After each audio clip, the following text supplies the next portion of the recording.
everyone. Happy Thursday. My name is Micah Boshears, and I'm the Communications Director here at our church. And today I'm joined by a very special guest, our Chief Operations Officer, Deb Rogers. Welcome, Deb. Thank you so much, Micah. Glad to be here. So, as one can imagine, Deb, you wear many hats. You have a lot of different responsibilities. Can you tell us a little bit about that and what your job entails? Yeah, in my role as CEOO, I oversee the teams who provide many of the things that you might not even think about when you come to church. So things like ensuring that tables and chairs are set up at just the right time, or coordinating events for loved ones like weddings and funerals, preparing the financials and the reports that help guide our trustees and finance committees. We also help keep you informed through our website.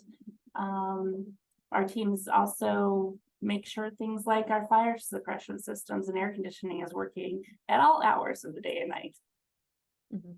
So overseeing facilities is definitely part of your duties. So my understanding is you have an update for us regarding our air conditioning. Can you kind of walk us through that and some of the challenges we're having? Yeah, I do. The the chiller, which is the main chilling plant for our property here in Winter Park, has been failing. It's at the end of its useful life.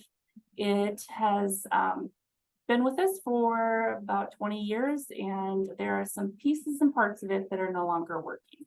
Um, and we did get approval to go ahead with the purchase of a new one.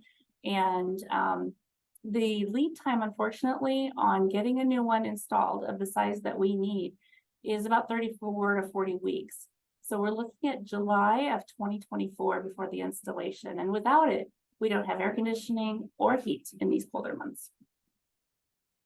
Wow, that's definitely a challenge ahead. So, what are some things that we can do to help with this? How can we, as staff and as congregation, um, help keep this going as long as possible?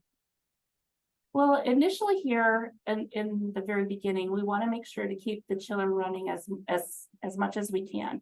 So that entails things like making sure that the doors are not propped open to the outside air, letting in the moisture and the humidity, the heat, the cold, so that the system itself doesn't have to be turning it on and off all the time.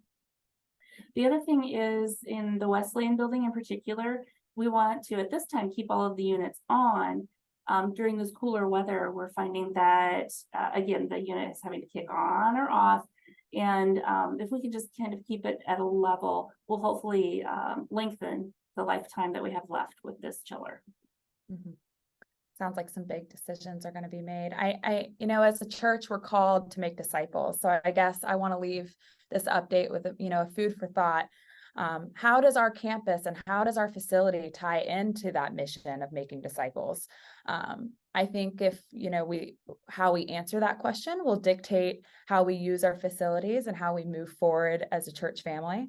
I think it's important to recognize that we do have older buildings and there might be, we might need some major investments. So, Yeah. the more clear we are on our purpose and our vision and how our facilities ties into that, the better. So, One of the things that we can do is with our pledges this year, if we are stating that we are going to contribute a certain amount in the coming year, 2024, that just helps us to plan ahead for repairs and maintenance like this that are going to happen. As you stated with our aging buildings, your pledge tells us to look ahead and plan for the priority items that are going to be needing replaced within the next few years.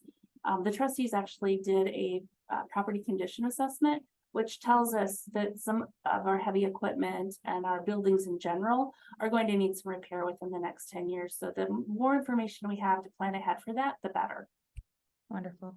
And I will make sure to link the link to pledge online. So that'll be right beneath this video. So you can go ahead and do that. But we appreciate the reminder.